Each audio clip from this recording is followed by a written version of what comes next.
Good afternoon, everyone. I'm Kate O'Regan. I'm the Director of the Bonavera Institute of Human Rights at the University of Oxford. And welcome to this, our last Bonavera discussion group for the calendar year 2020.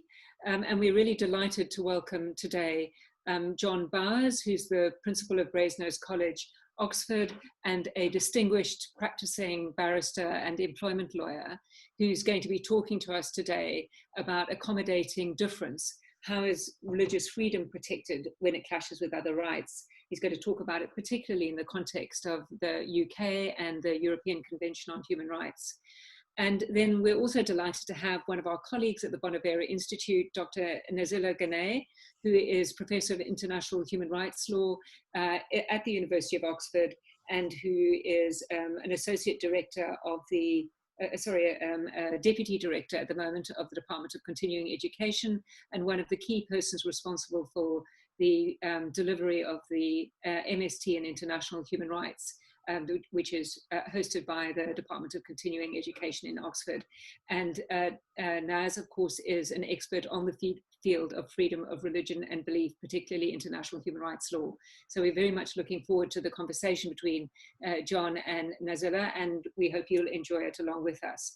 So John, we're going to turn over to you now to speak for about 30 minutes, and that will be followed then by Nazila. Thank you very much. If we could have slide 2. As long ago as September 1789, George Washington, in a letter to the annual meeting of Quakers, said, "I assure you very explicitly that in my opinion, the conscientious scruples of all men should be treated with great delicacy and tenderness. My wish and desire that laws may always be as extensively accommodated to them as a due regard to the protection and essential interests of the nation may justify and permit." I ask today how religious freedom should be protected when it clashes with other rights. Is Washington's plea for accommodation the better way to regulate this than the present proportionality test? And is reasonable accommodation the true basis of some of the cases already? I concentrate on the requirement of proportionality, which is built into most human rights treaties and also into indirect discrimination justification, whether that which in effect demands tolerance and accommodation on both or all sides is the appropriate approach, or would it be better to phrase it as a requirement for reasonable accommodation? This issue arises in particular because of complex issues of multicultural accommodation, and these are philosophical, political, as well as legal issues. How do we measure and weigh incommensurables, apples and pears? Another important issue is the extent to which protection of religion should differ from treatment of other protected characteristics because of its special character. The religious often exist in enclosed communities with their own culture and laws, and they may not see why they need to accommodate with others, especially where those others follow or display practices which are anathema to those of the faith, and which they regard as sinful even, such as in many of the decided cases, homosexuality. By the same token, the non-religious may see the religious gaining extra benefits denied to them. For example, in a work concept, they may ask, why should we work harder to cover for the religious who wish to have special days off? Clashes of rights are not, of course, confined to that special area of especially intense scrutiny and conflict between the religious and gay communities. Incidentally, both of them have well-funded legal resources of some depth and also have good communications channels too. So their clashes may be titanic. But these questions also break out in the clash between freedom of expression, for example, and the right to privacy. Many of the religious, of course, often just want to be left alone to get on with their religious practices, well away from the view of the state. We may think of Fiddler on the Roof, the blessing for the Tsar. May God preserve and keep the Tsar far away from us. We need to break apart but detect common ground in EU law on which UK law is based, which considers these matters as indirect discrimination largely, and the ECHR, which I will take first. Could we have slide 3, please? There you have the Article 9. Everyone has the right to freedom of thought, conscience, and religion, which is an absolute right. And then there is the associated but qualified right to manifest religious beliefs, and also equally to manifest the lack of such beliefs in both private and public spheres. The European Court of Human Rights has frequently emphasized that freedom of religion under Article 9 is, quote, one of the foundations of a democratic society and one of the most vital elements that go to make up the identity of believers and of their conception of life, close quotes. So in relation to manifestation, which is a qualified right, proportionality is a key element. And there is no precise definition of where worship ends and observance or practice sets in, so that the concept of manifestation may have flexible rather than hard edges. And there's also Article 14, which intersects in prohibiting discrimination on religious as well as other status grounds, but that of course must be linked to a substantive right. Slide 4, please. For a long time, there was a legal detour, as Lord Bingham in the Denbigh High School case, which was about veil wearing in a school, the Strasbourg institutions have not been at all ready to find an interference with the right to manifest religious belief in practice or observance, where a person has voluntarily accepted an employment or role which does not accommodate that practice or observance. That's what came to be known as the specific situation rule, that there was no breach where the employee had the right to resign, was swept away in the Ouida cases, which I'll discuss below. In the discrimination law of the EU and domestic law, the issue around religious needs arises most naturally as indirect discrimination. That is in the case when a practice of, for example, non-religious secular dress is set down which has a particular impact on persons of one or other religious belief, Section 19 of the Equality Act. But the crucial thing is that that must concern a group, but the individual may have a particular religious view of his or her own. The respondent is then required to justify why it should apply the rule, notwithstanding that detrimental impact. There is some degree of overlap in that the principles of proportionality apply both in human rights and discrimination law. Slide 5, please. More broadly, there is the philosophical question. How do we reconcile the tolerant with the intolerant? And Nehustan and Coyle in the Adventite book say this: a tolerant liberal state should not create an accommodating atmosphere for ideologies, including religious ones, that are unjustly intolerant and anti-liberal by their nature. The irony is, of course, that religious bodies demand tolerance to them, yet may be highly intolerant of others.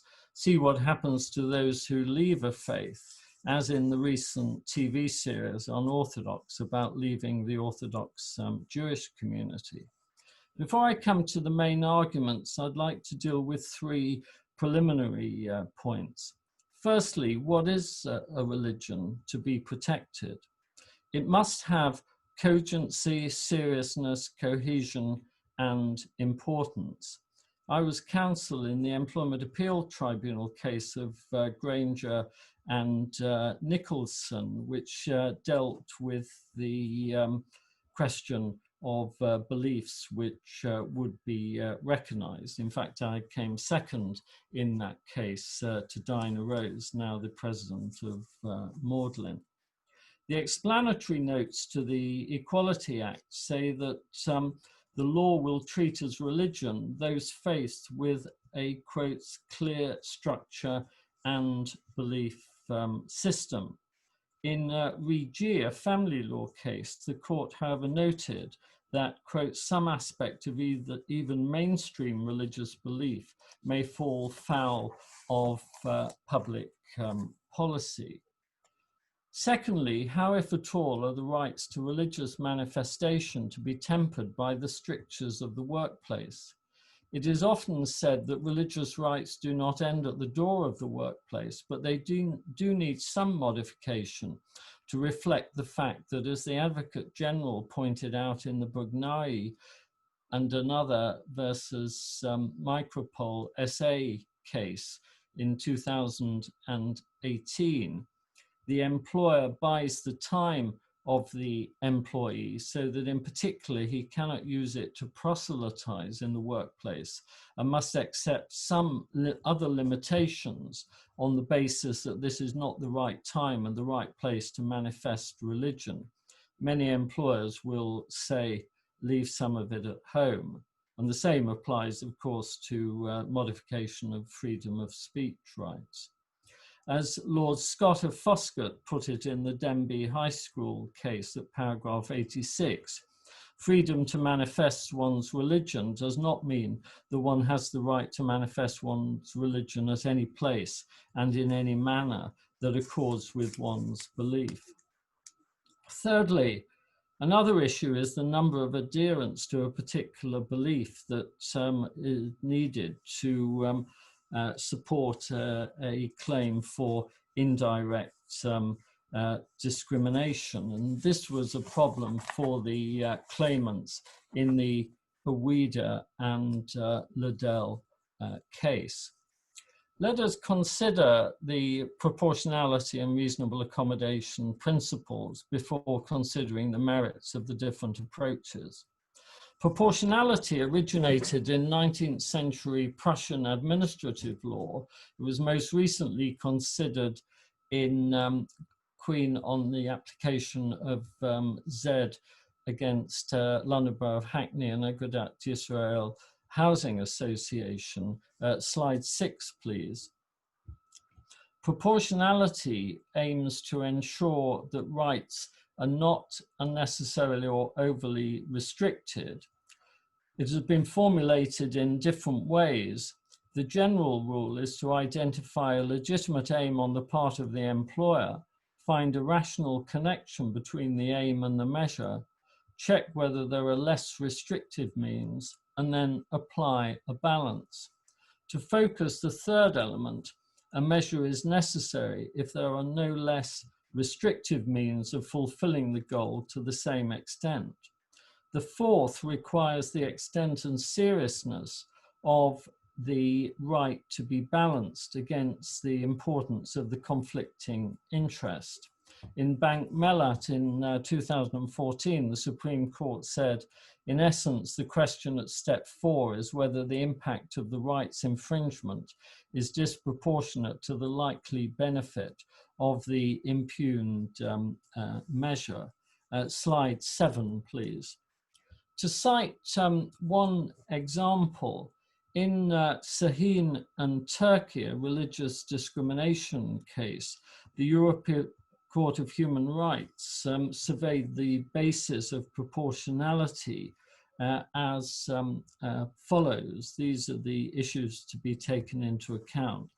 The value of religious harmony and tolerance, value of pluralism and broad-mindedness, the need for compromise and balance, the role of the state in deciding what is necessary to protect the rights and freedoms of others, and the permissibility in some contexts of restricting the wearing of religious dress. So these are very high-level matters. Slide 8, please.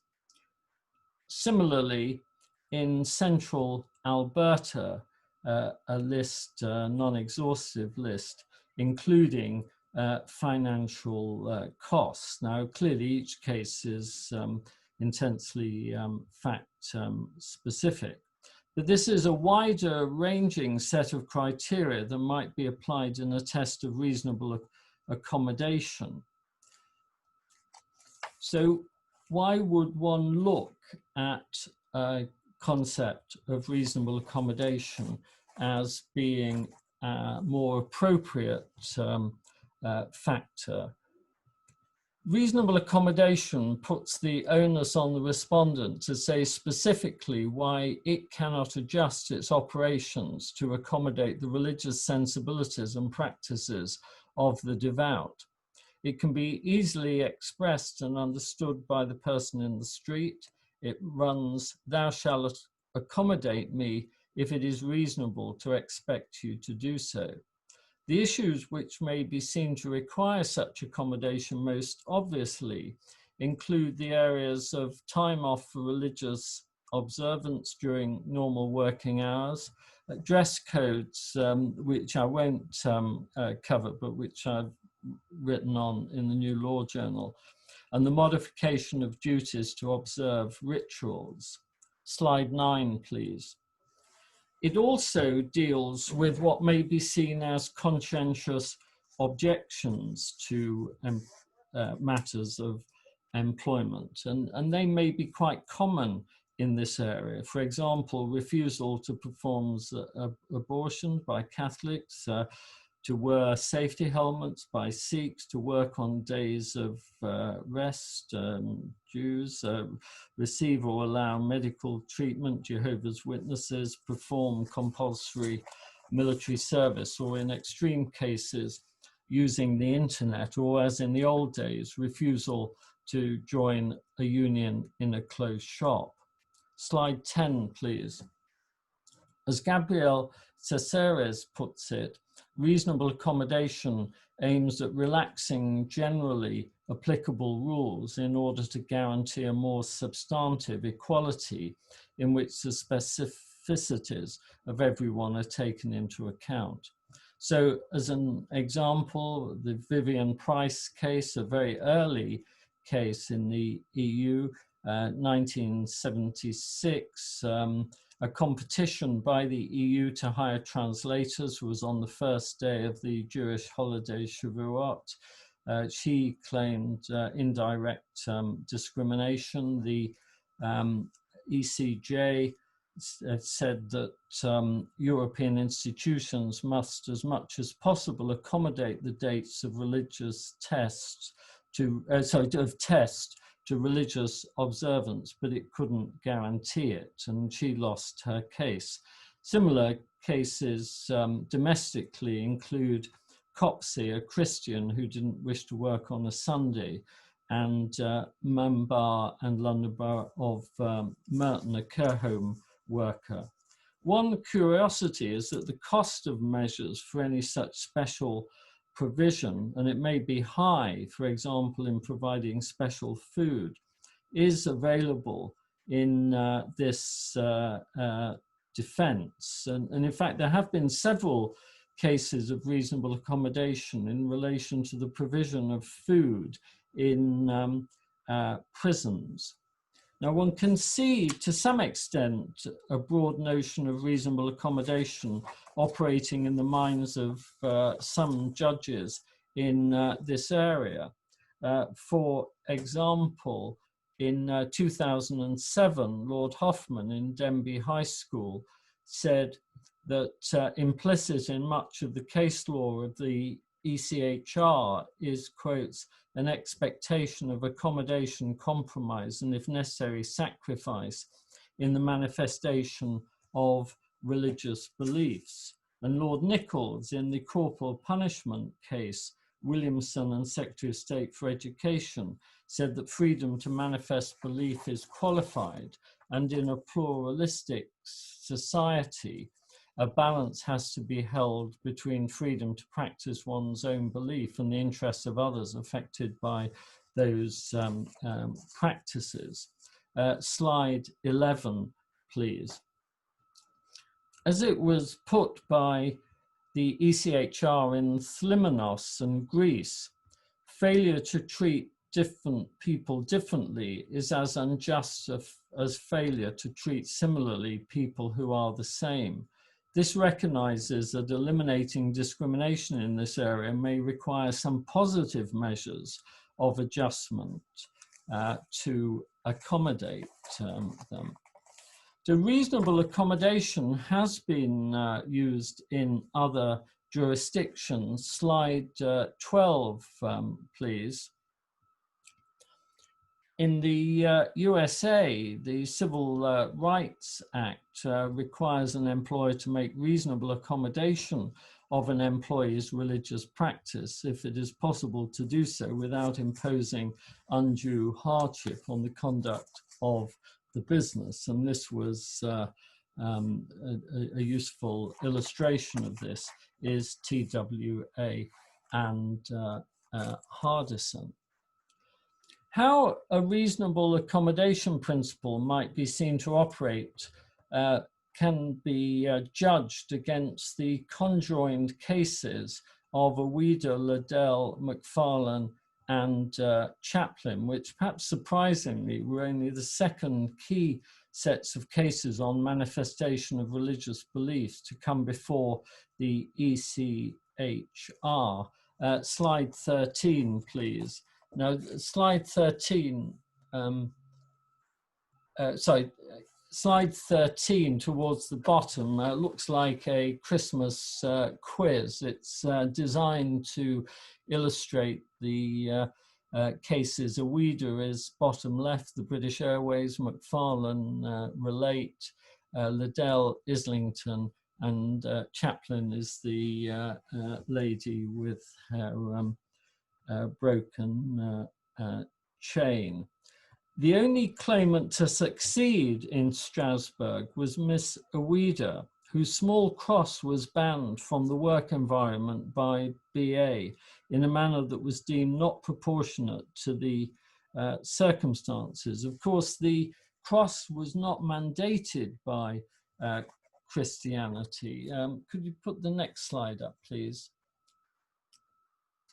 Slide 14. And that is dealt with in the quotation at the bottom of the slide, which says that it needn't be mandated by the religion, but the act in question must be intimately linked with the religion or belief. The existence of a sufficiently close and direct nexus between the act and the underlying belief must be determined on the facts of each case. So this successful result was because there was no evidence that her wearing a cross under her dress could have a negative effect on the employer's brand image. And Miss Awida won by 5 to 2.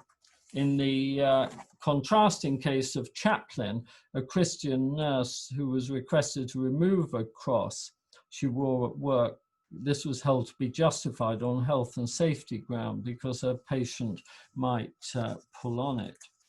Now, the case of Miss Liddell is, I think, the most difficult and the one where an explicit reasonable accommodation case could have been very important. She was the Christian registrar of births, marriages, and deaths who would not carry out civil partnerships. She was seen to be arguing for better treatment than others because of her beliefs, and this was not permitted. This is difficult in my view, because firstly, the requirement on Miss Liddell to carry out civil partnerships was introduced long after she took on the role of registrar with the borough, and she'd agreed what her duties comprised.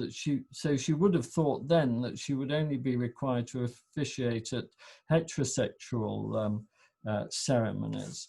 Secondly, the roster of registrars working for the London Borough of Islington could have been adjusted so that others could have officiated at those ceremonies without the need for Miss Liddell to do so. So Liddell may be seen as a case in which there was accorded too great a level of autonomy to the employer to decide how its staff should be deployed, and also be one in which a reasonable accommodation could have been made in her favour. Slide 16, so please miss out slide 15 and move on, yes, thank you, to slide 6. Next one, please. Sorry, this one, forgive me. I'd like to look at 2 cases to see how reasonable accommodation would and would not work. Firstly, Bull and Hall, which is the well-known case where a Christian hotel keeper was found to have discriminated on the grounds of sexual orientation against a gay couple to whom they refused to let a double room. Paradoxically, religious belief was the reason for a discriminatory approach against others. Importantly, for present purposes, Lady Hale said, "I am more than ready to accept that the scope for reasonable accommodation is part of the proportionality assessment, at least in some cases. But this did not arise here because there were no rights of the religious couple in play as against the gay couple. That religious background was only something which related to their motivation to discriminate on the grounds of the guest's sexual orientation. And if there had been an intention to reasonably accommodate religious views in this situation, that would have been clear in the intention of Parliament. So there, a reasonable accommodation test would have been of no help to the claimant. But can we contrast that with the case of Anselm and Syndicate North Crest, which was decided by the Supreme Court of Canada in 2004. Moisha, and this comes from the area of planning law rather than employment, but I think probably is the single best illustration of how a reasonable accommodation principle would work. Moisha Anselm was an Orthodox Jew living in a building in Montreal. He wanted to build a sukkah on his balcony for 9 days each autumn for the Jewish festival. It's a small hut or booth in which he and his family would eat their meals and conduct prayers in fulfillment of what they understood to be a religious obligation which commemorates the 40 years during which the children of Israel wandered in the desert after leaving Egypt. Mr. Anselm had bought the property subject to the regulations governing all the homes in the development in which it was placed. One of the regulations prohibited the building of any structures on balconies. In a very close decision, 5 of the 9 judges in the Canadian Supreme Court held that the interests of the co-owners who were concerned about the damage to the aesthetic appearance of the building and the possible diminution in the value of their properties because of the construction of this structure, albeit temporary, must in those circumstances give way to the religious rights of Mr. Anselm, even though the restrictions on use were clearly stated when he bought the property. Justice Iacobucci, for the majority, relied on the principle of, quotes, mutual tolerance. This was a clear example of the reasonable accommodation doctrine operating as it does throughout Canada. So in summary conclusion, I think that there is a lot to be said for a reasonable accommodation doctrine. As Chipur and Clark say in the Adanita book, anti-discrimination law is grounded in premises unsuited to conscience claims. Slide 18, so we'll miss out slide 17. Yes, and miss that one out, please. Yes, thank you. So I've tried to put together what might be gained by a reasonable accommodation approach. Firstly, it may allow a more individualized approach based on accommodation to the needs of the individual, whereas proportionality tends to look at in a wider societal lens. Secondly, it may address barriers to participation of particular groups. Thirdly, there's no need for comparators, as there would be in direct and to a lesser extent indirect discrimination. Fourthly, it may be easier for the general public to analyze. This may lead to a more structured approach. The employee asks for specific accommodation and the employer says that is not reasonable on certain grounds. Fifthly, it would change the burden of proof away from the claimant and perhaps provide a more transparent framework. Sixthly, if it's individually based, it doesn't seek equality for the group to which the person is a member, and it avoids the issues of group identification, which led to the failure of the claims in Ambar, Awida, and Chaplin in the domestic courts. But I do recognize that the arguments don't all point one way. And one argument against is, of course, that this may be asymmetric and that special emphasis is put on the rights of the religious, where the only other area of law in which a reasonable accommodation approach operates, at least in domestic law, is in relation to disabled employees. So thank you very much, and over to you, Naz. Thanks, John. We'll turn to you, Naz. Thank you. Thank you very much, John. I really welcome the fact that you've brought your expertise and practice and indeed scholarship to this area. It's something that has a growing literature, and indeed it's also incredibly timely.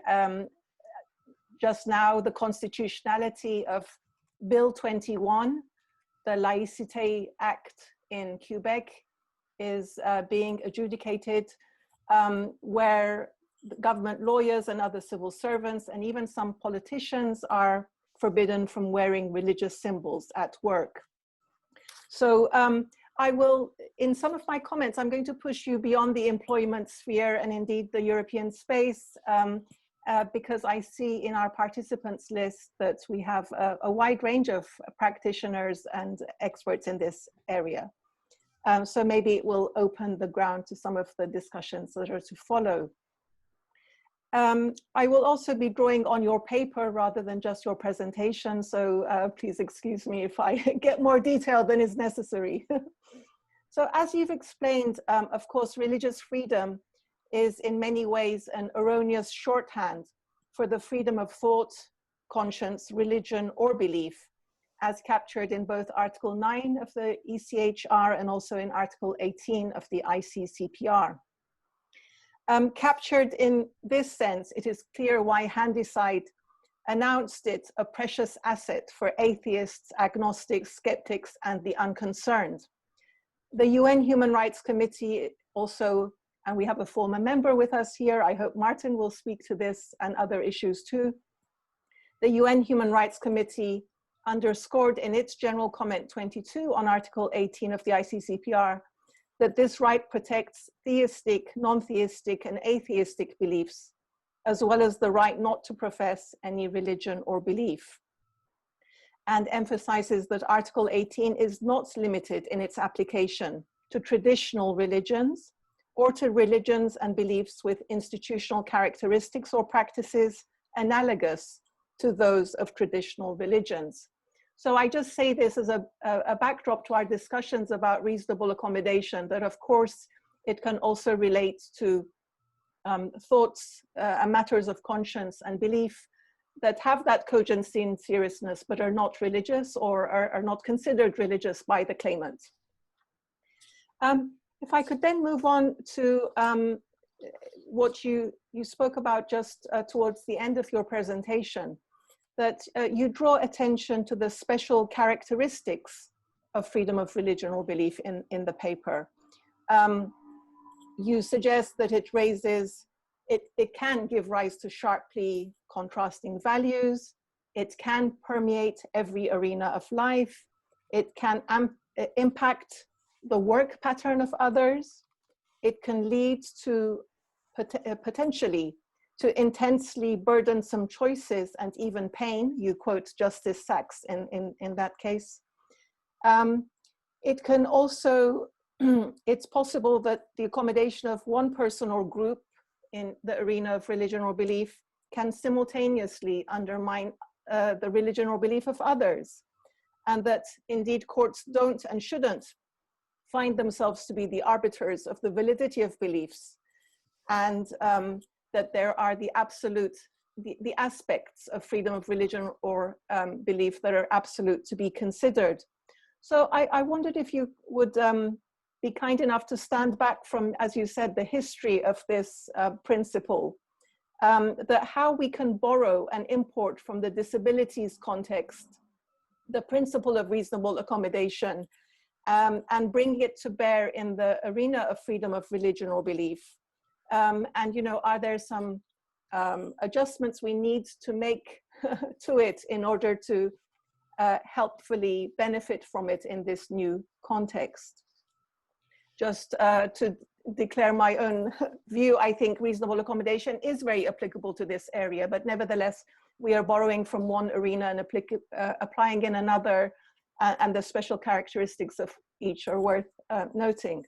Yes, well, certainly reasonable adjustments in disability isn't without difficulties of application, and the cases have differed over the factors to be taken into account there. But I think that there is something about the special nature of disability that, of course, like the marriage discrimination, it doesn't operate both ways. So there's no discrimination principle against the non-disabled, and you might say that could be applied in the area of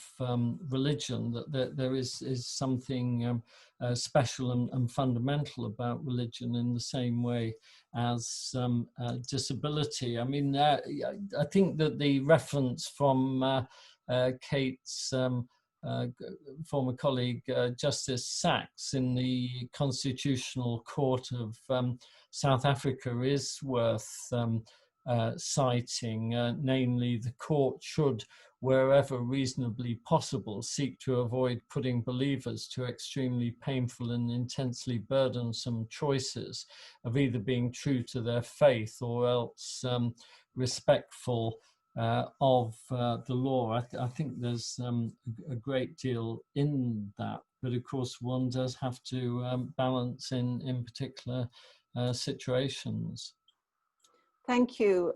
Indeed, there's another area in which religion or belief and disabilities may run in parallel, and that is that, of course, some disabilities change or wane over time. Some are permanent, but some come and go. This element of change regarding this characteristic is not one that is so evident in other grounds, for example, race. So, you know, of course, one may change one's religion or belief. It's obviously different to a disability coming and going, but nevertheless, the change element is an important one. If I may interpolate, I think this is a really important point, and of course it doesn't just go to changing one's religion altogether, but people's the intensity of religion.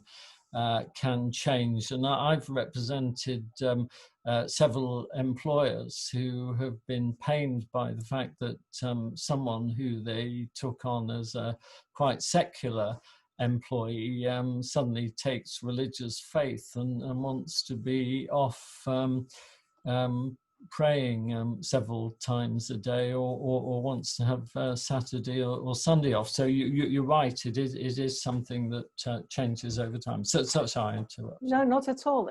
Thank you so much. That's a really good point, and draws attention to the individual interpretation and manifestation, that it's not whether it's practiced by all.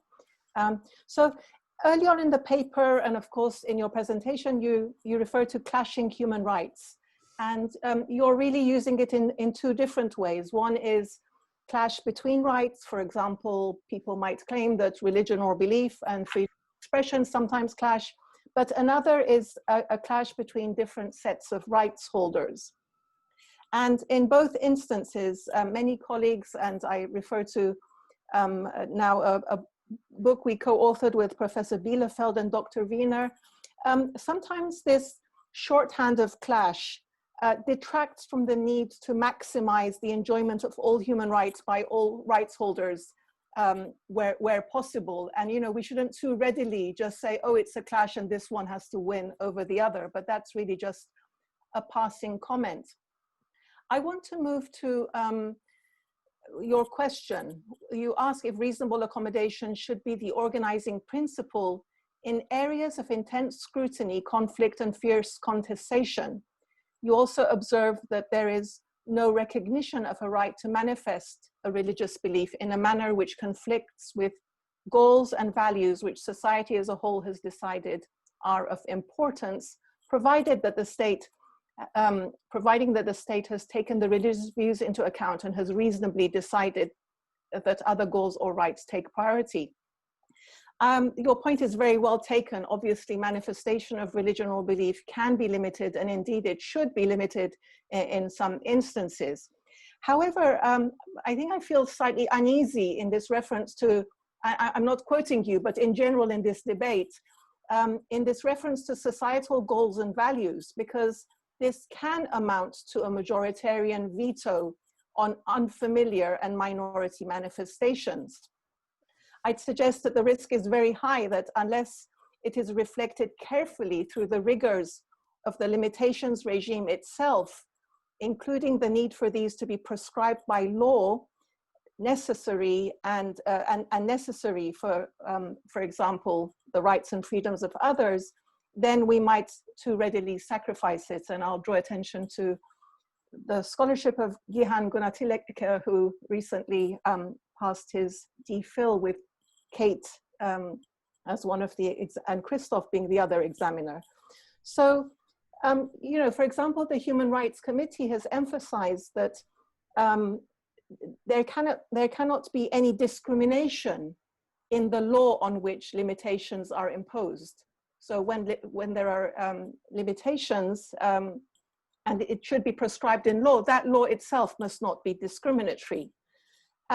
So the rights, and when we refer to the rights and freedoms of others as a grounds for limitation, then of course we need to spell out what are the rights that are being violated, which rights are being violated. If we just kind of vaguely package it in societal goals and values, we can lose sight of the importance of that. And you know, currently in the news, of course, there's much debate about the French Values Charter.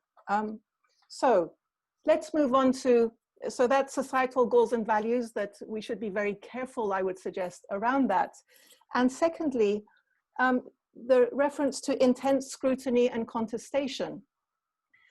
We have to be careful that we don't only apply reasonable accommodation where there is noise and controversy around a particular case. And maybe Avida was one such point.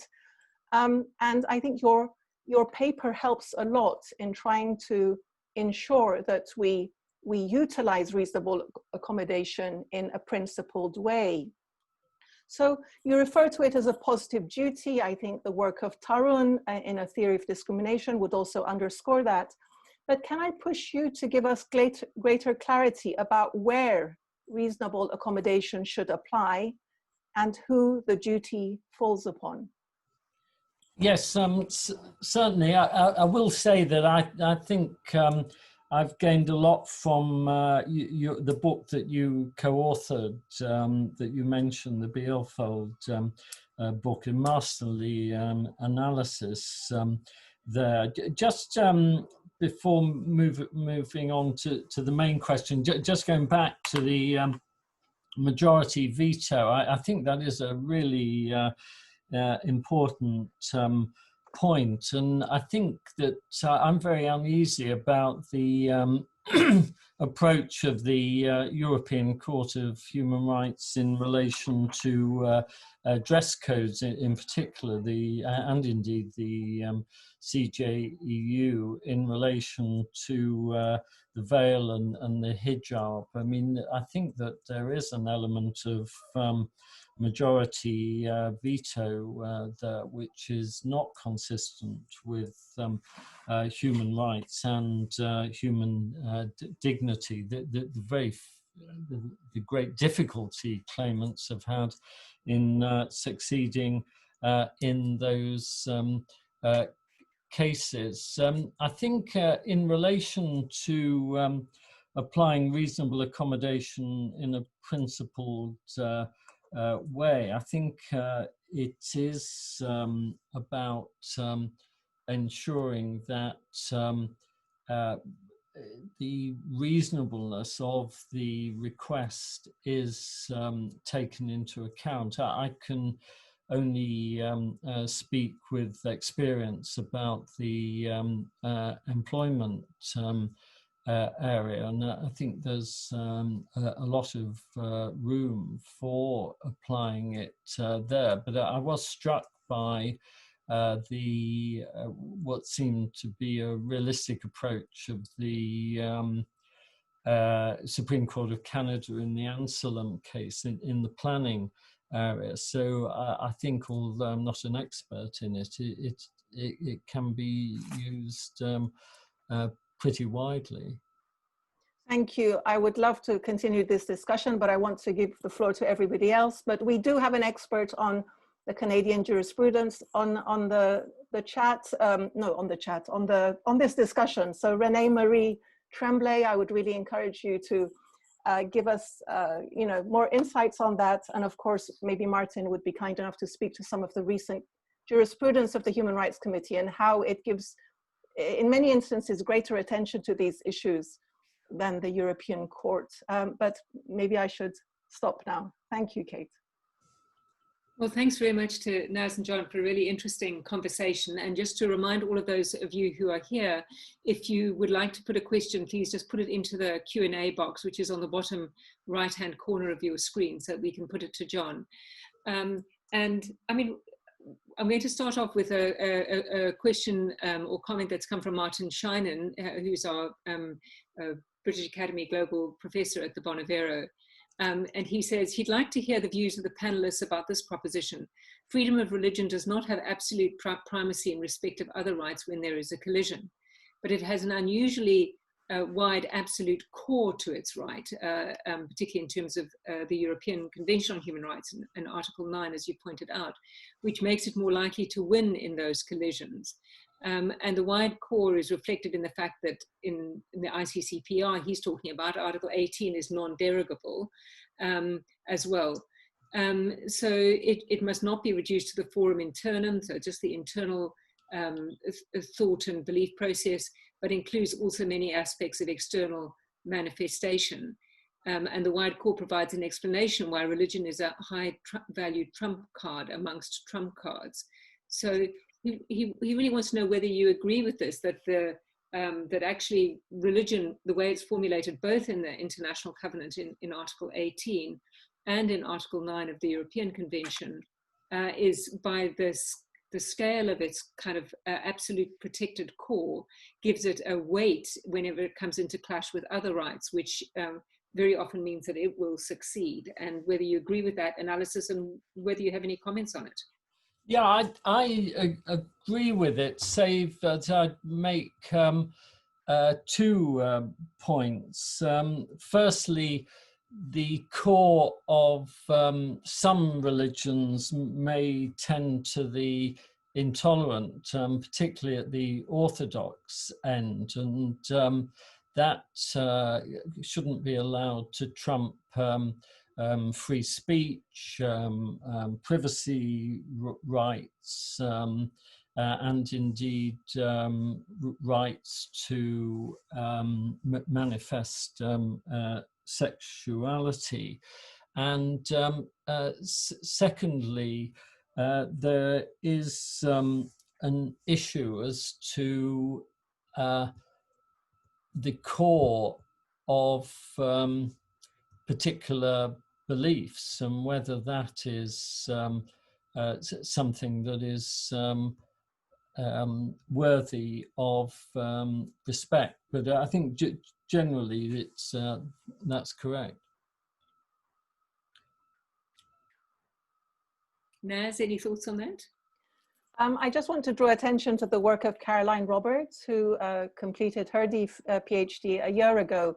And she indeed, John speaks about a sort of a fuzzy barrier between internal and externum, the fundamental core and the manifestation of religion or belief. And her analysis really goes case by case through how fuzzy that is. But I also want to draw attention to the fact that this curious element of, in many of these cases, it is not only someone claiming reasonable accommodation for manifestation of their own freedom of religion or belief, but in some cases it's referring to wanting me to see my religious preferences manifested in others. And really, I don't know whether we can stretch freedom of religion or belief. It's not a claim that others should abide by how I see my religious duty. So at least that's one where we can say that, yes, it might be wide, but extending it to my preferences to others just doesn't seem to fit comfortably with it. Thank you. So another question is, one of the reasons for intolerance towards certain religions is evangelism of those religions and attempts at conversion, so propagating of religion. And the questioner asks, what are your views on the right to propagate one's religion? And I suppose particularly, arguably in the workplace, but beyond that, John. Yeah, well, this is a whole other area, isn't it, of proselytizing, and there've been several recent cases on this in the UK and indeed the European Court of Human Rights. I think a particularly instructive example is the case of Kute and Dartford, 2019 IRLR 716, which dealt with, I think it was a nurse, it might have been a care worker who was seemed to be putting his, or it may have been her, views on others. I think it is reasonable to expect that the workplace won't be a place for proselytization and evangelism. That can be done in other places, because effectively it puts the people that you're caring for at well, not risk is probably not the right word, but they're not expecting to have that. So I think part of the reasonableness of accommodation can be to decide whether in particular scenarios that should be permitted. Yeah. May I come in and just say more generally, of course, we do have the right to seek to persuade others to our viewpoint, but we mustn't do so with undue influence or inducements. So for example, if it's in the charity sector, to make aid dependent on it, or in the workplace, or a position of influence where we are taking advantage of that position and those that we are persuading or engaging in discussion with do not have a fair chance or an equal chance to respond back. But I would say on principle, of course, this is one of the freedoms of expression that are housed, if you say, under religion or belief. Yeah. Thank you. So another questioner puts the example of an existing case, which is how international human rights law would respond, and for that I would add in ECHR law, I suppose, how would respond to a situation where a school learner wears a complete body mask to school in fulfillment with their Islamic beliefs, so complete clothing and I think the person means a hijab, but was expelled, in fact a niqab, but was expelled by the school management as being contrary to the rules of the college. So this brings up some of the case law that there's been in the UK, in the Begum case, for example. But what is your thinking about what the answer should be there in circumstances where people wear religious attire that fully masks the face in breach of the school rules? How do you think international human rights law, European human rights law would respond to that? Do you want to go first, Naz?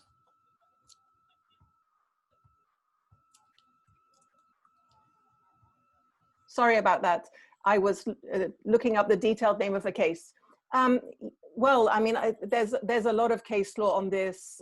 European level human rights two recent cases from 2018, summer 2018, from the Human Rights Committee, where they depart from the European Court's view. But what I really like, one case that I would draw attention to is the Watkins Sink case, which is a case in Wales and regards exactly the school sphere, where one might expect more regulation and the need to be treating all children fairly.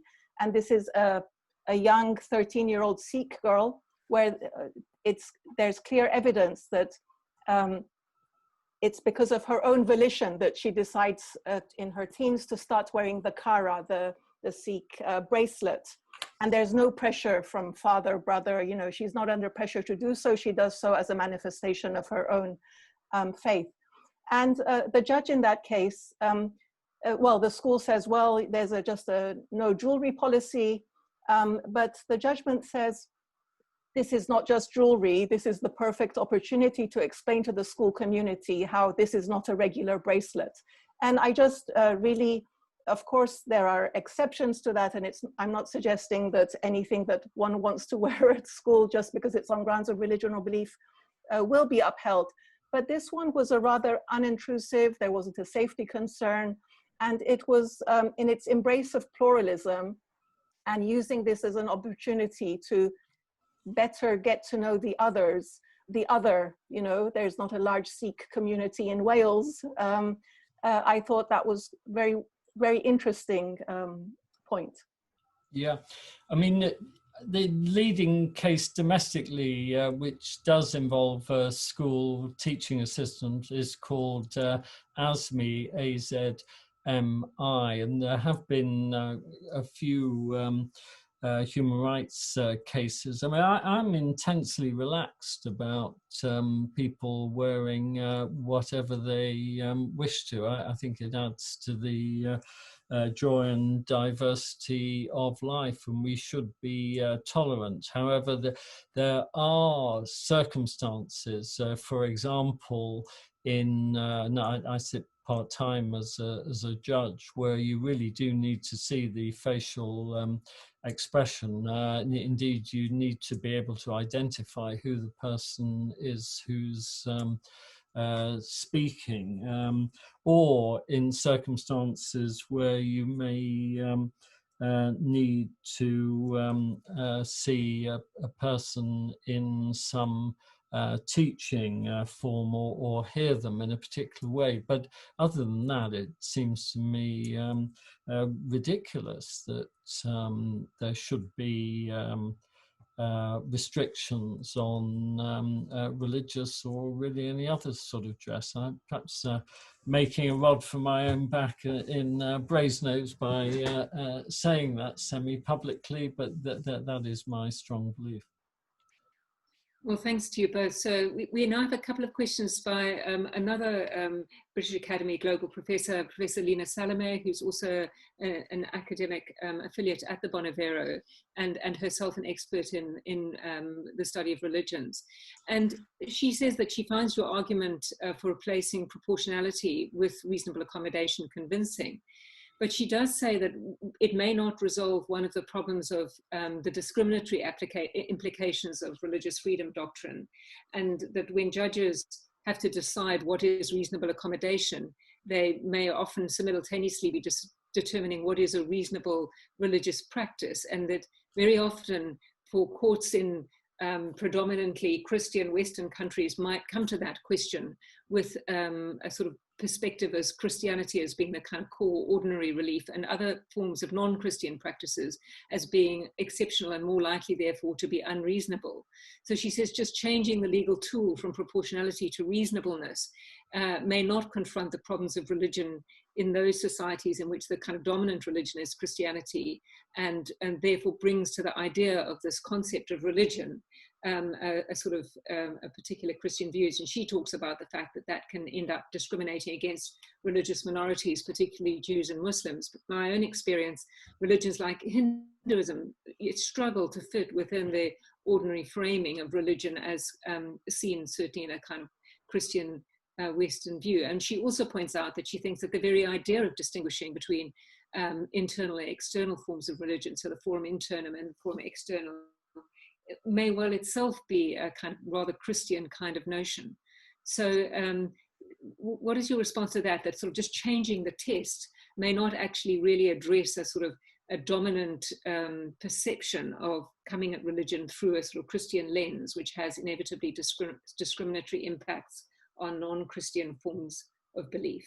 Yeah, can I mean, I'm Jewish myself, and I can see the point very strongly that you're making, that in Judaism, I'm not Orthodox myself, but certainly Orthodox Judaism, they wouldn't recognize a distinction between internal and external. It's all part of the same thing. I'm not qualified enough in relation to Islam on that.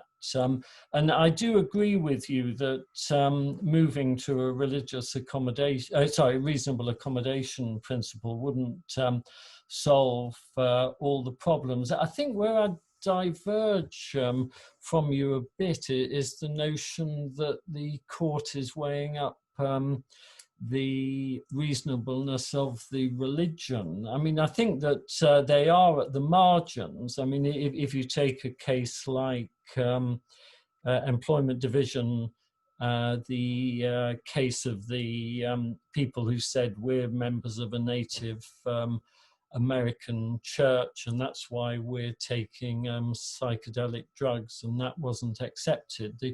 I suppose there you get to a standard of is it a real religion? But the way I look at it is the religion is a given. There may be differences of nuance about what the religion requires, but then the reasonableness comes in as to whether that needs to be accommodated by the employer or the school or the institution or whatever it is. So that would be the concept I would put forward, but it's a very interesting point that you make.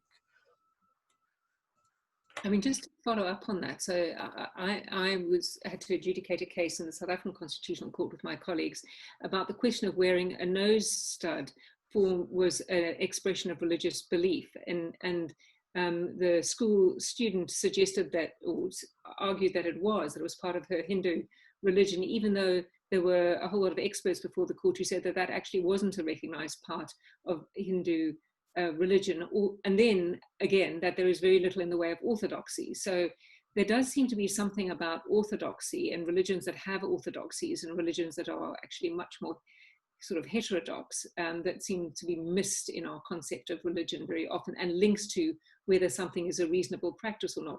Is it a reasonable practice because everyone who practices that religion thinks it's a reasonable practice? It seems to be based on the idea that religions do have kind of orthodoxies. Yeah, and of course that was one of the issues in the Awida case initially. It was said, well, you don't have to wear a cross to be a Christian. Yeah, yeah.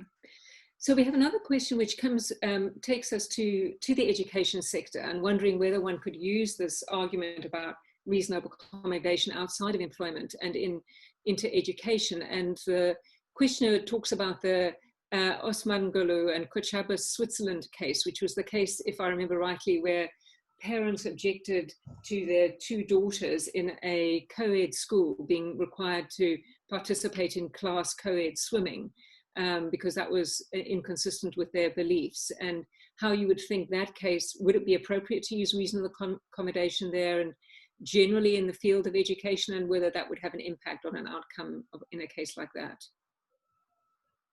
Oh. Now, Stu, do you want to go first? I actually don't know this case, so I could happily defer to you in this one. Well, I don't know it either, actually. So I'm sure our distinguished questioner is an expert on it. I mean, all I would say is that there may be differences in relation to education of course, because one of the factors that you may want to take into account is that each religion may want to have its own norms established in its own educational environment. And of course, there are very controversial provisions about having the religious exemptions for religious schools. So it may not be transferable so easily to the education sector. So one of the other questioners puts a question which I think sort of explores this a little further. So the question really talks about, what do we do about children, and particularly girls, who are being educated in a school system, a state school system, let's use for example, but where the parents think that the girls should not have access to forms of that education. So other than perhaps something like a co-ed swimming class, perhaps other forms of education that perhaps that particular set of beliefs doesn't believe girls should be exposed to. So whether it, whatever it may be. But which kind of a school system which was based on kind of gender equality would think that both genders, all genders should be exposed to. I mean, how would one deal with that? And it's I suppose the question of parents' rights vis-a-vis children in a school system. It's parents' rights, and it's also an overall issue of tolerance and toleration, isn't it? It may go above and beyond the narrow question of what the test should be for religious discrimination. But yeah, I mean, it's a pretty fundamental point. I'm a bit uneasy about single religious schools being able to diverge from the national curriculum, which of course many of them do. I think that's a real problem, probably good for a session in itself. Yeah, I mean, on this as well, Stephen Sedley has given us a quote from Edith Hall's memoirs, in which she records being taught at her Church of England primary school in about 1920 that she should promise to order myself slowly and reverently before all my betters and conduct myself well in that station of life in which it has pleased God to call me. Knowing Stephen, this has probably come with a very strong sense of irony. I don't know if either of you want to comment on the way education can work in religious settings. Yeah. I think it's important to note that John's paper was about reasonable accommodation of a particular claimant, that he wasn't casting it as some kind of opt-out for religious institutions or beliefs. And, you know, the human rights is primarily about the human person. Now, of course, I'm not blind to the fact that there might be institutions or funding or support behind it, but we should recall its primary purpose, and also the fact, you know, in the earlier discussion about the education sector, of course, the evolving capacity of the child, that it does, you know, the parental rights do fit into the balance between the evolving capacity of the child. You know, there's a difference between the 5-year-old, of course, and the 16-year-old. Yeah, yeah. Yeah, thank you. So another question is, in fact, Naz mentioned earlier that we have Renee Maria Tremblay with us this afternoon, who talks about the Supreme Court of Canada's Hatarian decision on reasonable accommodation, and notes that it's set in addition to the requirement of reasonable accommodation, a principle that it should be in the public interest, which of course could be interpreted in a range of different ways across different jurisdictions. But wondered whether, you know, the two of you think this is a limit that's appropriate. A test like public interest within reasonable accommodation is an appropriate qualification to the approach to reasonable accommodation, and could be used in different jurisdictions internationally. Yeah, I mean, speaking for myself, I think there must be a public interest principle in order to deal with this issue about an intolerant religion making requirements. And I would see the reasonable accommodation principle as including that. I don't know what Naz thinks from a more international viewpoint. I don't know about the international viewpoint, but we're not judging, this is not the opportunity to judge the religion or its beliefs, right? So, you know, the intolerance might be the manifestation of the individual or individuals concerned. If we start getting pulled in the direction of commenting on what is appropriate belief and what isn't appropriate belief, I think we go down, you know, we go off point. But I also want to pull this back to Lena's point, that I think we should have minority rights disadvantage in our mindset, that this isn't a, you know, it may be that one's claims can be addressed because it's the majoritarian view, it is the culturally dominant perspective. Therefore, there is no need to draw upon reasonable accommodation. So reasonable accommodation is often where that practice is unfamiliar, and therefore the wider society is inhospitable to it. So yes, public interest, yes, but not in a way that is singular in its understanding of culture or manifestation. Yeah, I think in the Hatarian decision, it wasn't put like that. I don't think it was there as a restriction on the beliefs, but setting down some general tolerance principles, which of course is within the reasonable accommodation principle. And one final question is whether you think this concept of reasonable accommodation of you know, religious belief could also apply to giving respect to non-religious belief, that and whether they would meet the cogency cohesion standards set by the ECHR jurisprudence. And if they didn't, would that automatically mean that, you know, they wouldn't fall within Article 9 and within any kind of reasonable accommodation approach?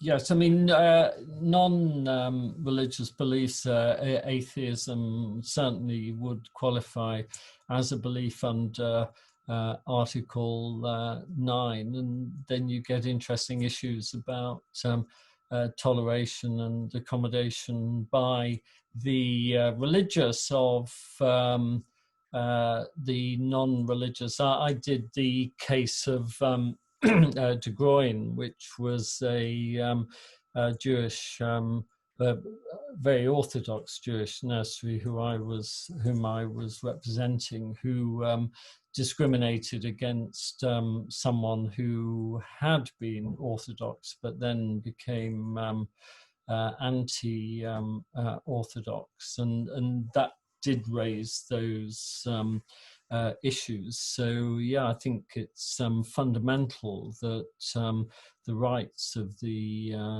non-religious and those of non-religious beliefs should be tolerated and accommodated as well.